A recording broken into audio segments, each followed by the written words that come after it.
Welcome back, everybody, to the Aaron's High Cap Adventure Radio program. We play that in honor of Zoltan Varga, our legal immigrant here, the immigrant song from Led Zeppelin. That's an awesome song, and we got an awesome gentleman right here. Zoli, how's it going? Welcome to the show, buddy. Doing good. How are you? Good. It's been a while since you've been on. I'm so glad. You know what spurred me to get you on? I asked a trivia question, and you were talking about, help me here, 300, the Spartans? Movan Lavi quote. And I was reading it on the Facebook page. You did it in such a sexy manner. I was like, whoa, that's great information. I wanted to get you on. And we had just talked about the Mosin Nagan rifle a few weeks ago. And I wanted to ask you if you talk about the Mosin Nagan rifle in a sniper application. And there's a few people you want to talk about. So we got you on. So welcome to the show. Take it away. I'll ask questions if I got to. And everybody, feel free to give us a call at 254-697-6633 if you want to make a comment or say hi to Zoli or whoever. And we'll take it from there. So Zoli, hit it. Well, I prepared myself with three big names, but first of all, I really wanted to talk about how the Russians used their snipers in the Second World War. Yes. And most of the snipers, what we call snipers, they were like more designated marksmen, because in every platoon they had one person with a Mosin Nagan with a telescope on it who was like the best shot of the platoon. Mm-hmm. And his most important task was to pin down the enemy in offense or defense. But in every infantry regiment they had the reconnaissance element,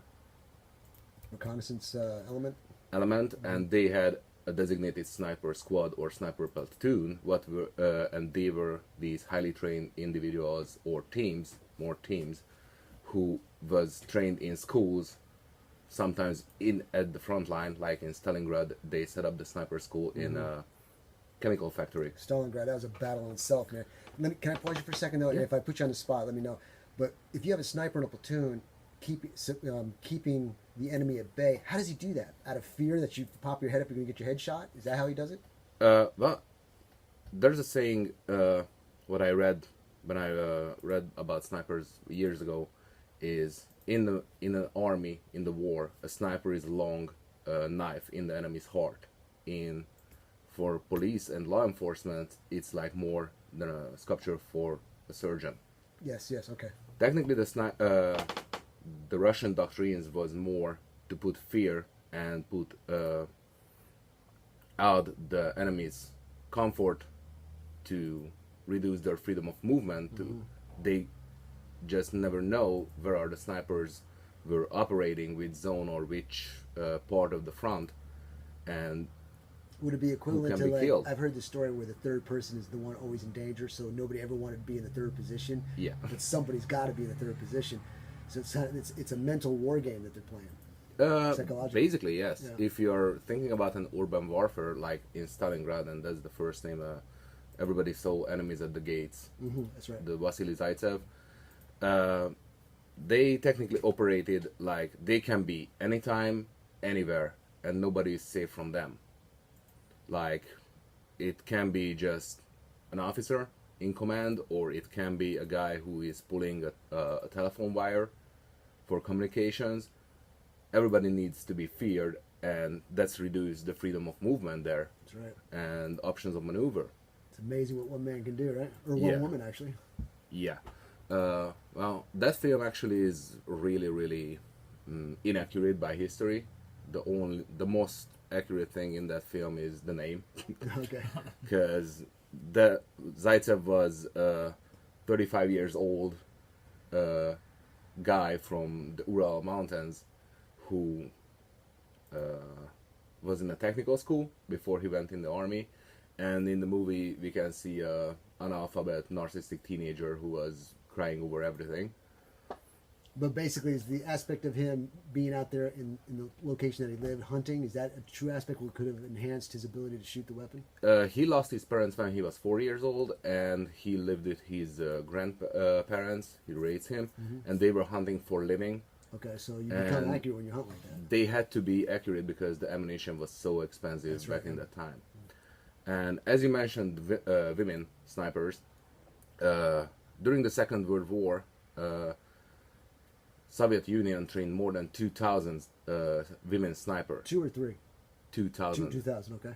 And one of the most famous of them, her name was Ludmila Pavlichenko, who was actually here in the U.S. in 1942. Is that the action figure I got in the shop? Is that the same Yeah. one? Okay. Yes. And she became really good friends with Eleanor Roosevelt.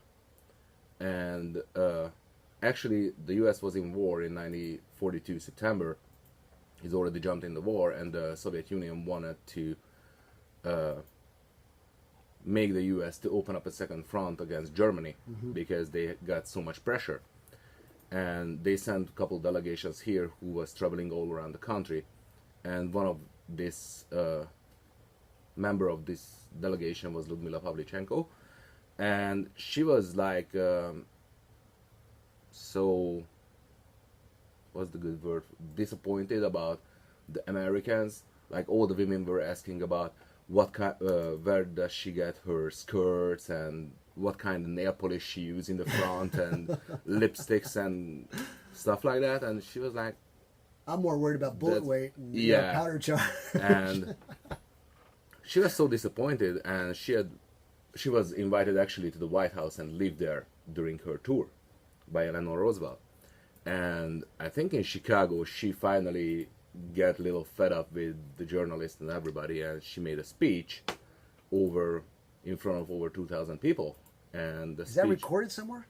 Yes, you can find it on YouTube. Oh, interesting. I want to check that out. And technically she just said one sentence in her whole speech. They give him like pages to speak about, open up the second front and everything. And she just got fed up, put down the paper and said, I'm 25 years old.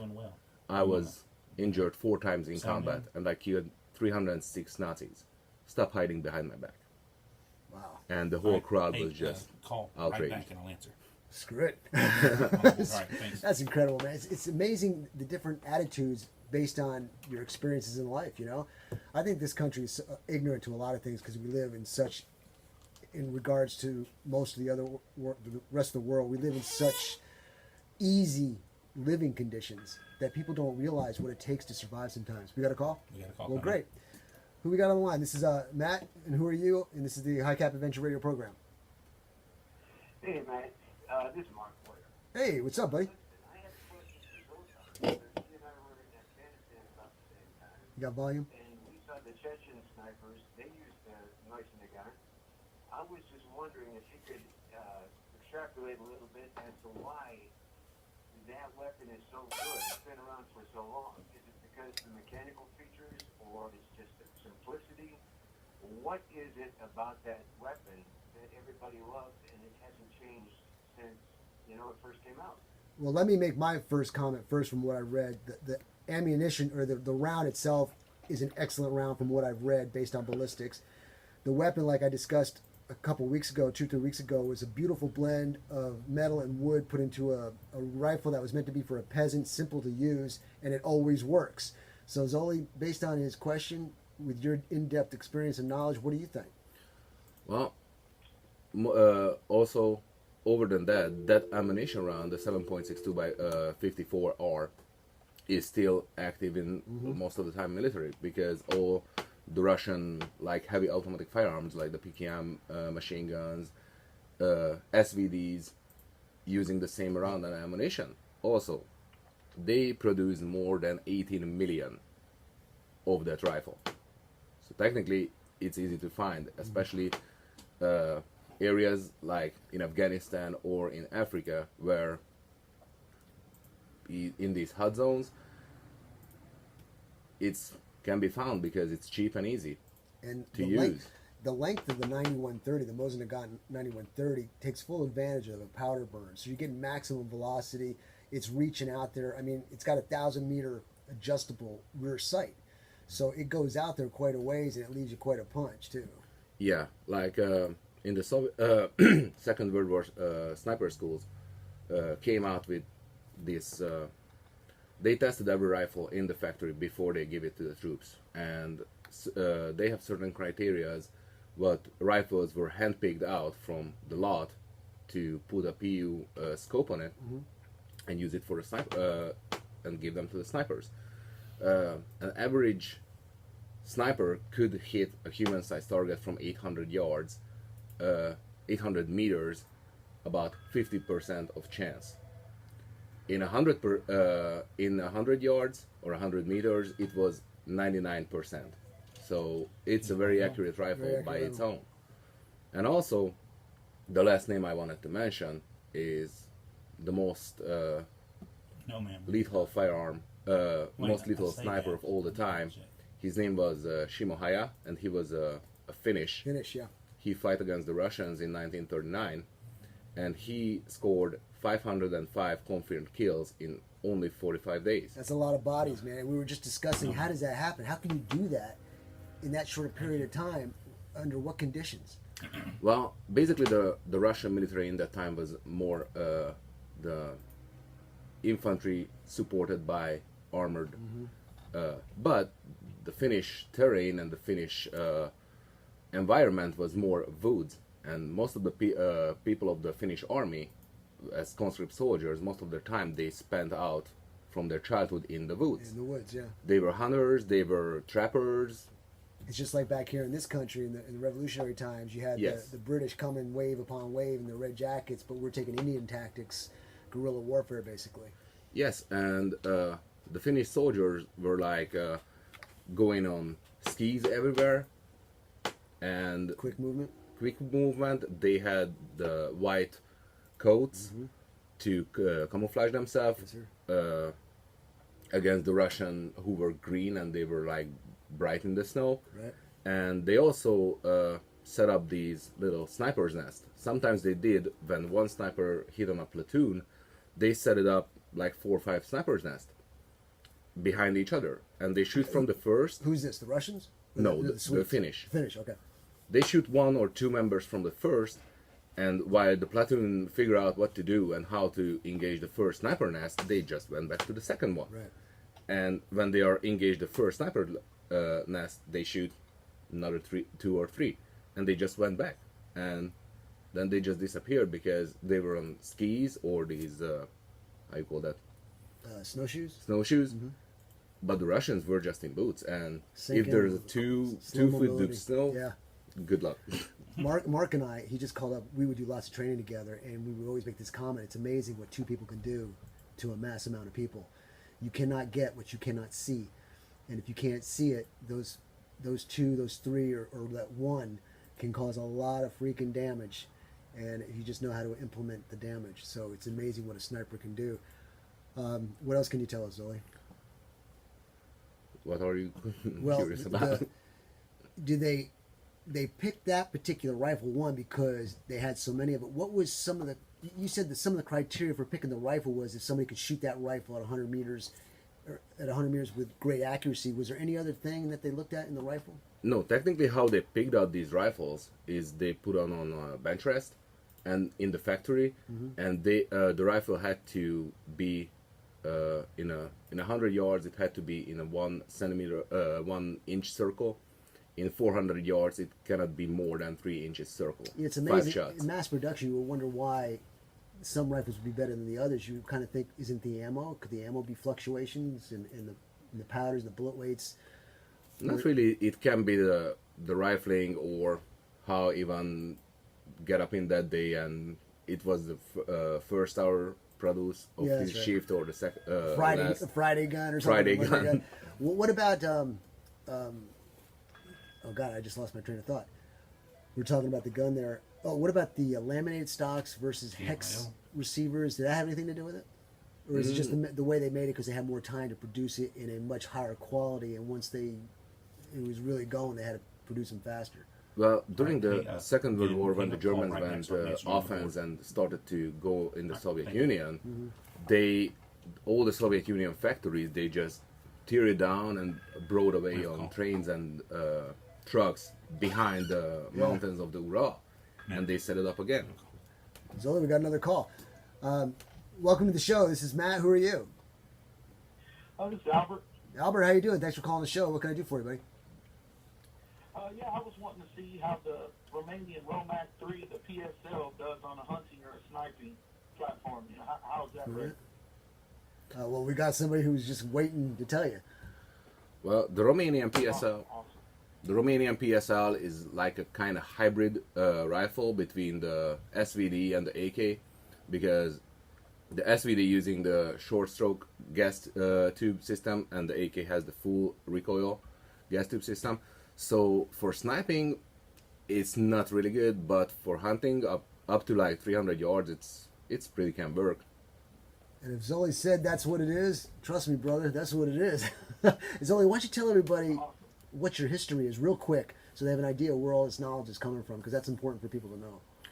Well, I was born and raised in Hungary, and I served in the Hungarian Defense Forces for 13 years, and 9 years out of that, I was in the Special Forces.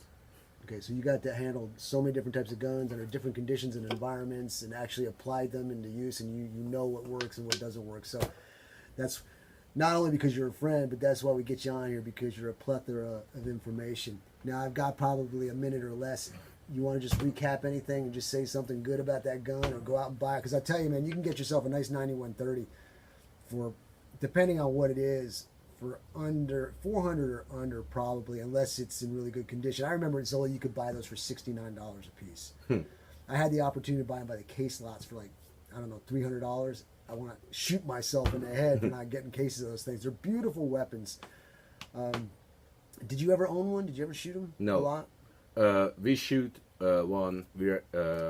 As Mark said and mentioned before, we recovered a couple one in Afghanistan, and of course we had to try it out, because why not? And it's always fun to shoot with something new. It's a very slick bolt too. That bolt action on that thing is very slick. Yes, and also because of the Russian standards back in the time, they had to make all the rifles and all the weapons with very tough, and they using the chrome linings in the barrel and the full chrome actions. Right. So they are technically undestroyable. Awesome rifle. If you can find yourself one, go to ANC Firearms. They can get you. They sold a couple just recently. They can order you some more, but they're great rifles. They've got the Mosin 9130. That was the first one. Then they came out with the 38. That was more for, I don't know, back then the officers or special units. But the 9130 had a detachable bayonet. The Model 38 did not come with a bayonet. And the one after that was the Model 44. It was a combination of the two. It was the size of a 38. However, it had a swing open bayonet attached to the rifle, so you didn't have to worry about losing it. And I'll tell you, it'll go through a pig pretty easy. Pretty easy. All right, Zoli, we're going to wrap it up here. I can't thank you enough for coming on. Ladies and gentlemen, give us a call here, 254-697-6633. Go to Facebook on aaronsgunshop.com. Give us an email at aaronsgunshop@gmail.com. Make some comments, post. We'll be posting this video probably by Tuesday. Make sure you like it, spread the word, and share it with everybody. Trey, let's take a break, and when we come back, we're going to have the awesome Master Cindy Key, owner of Central Texas Martial Arts Academy out of Rockdale. Be on the other side.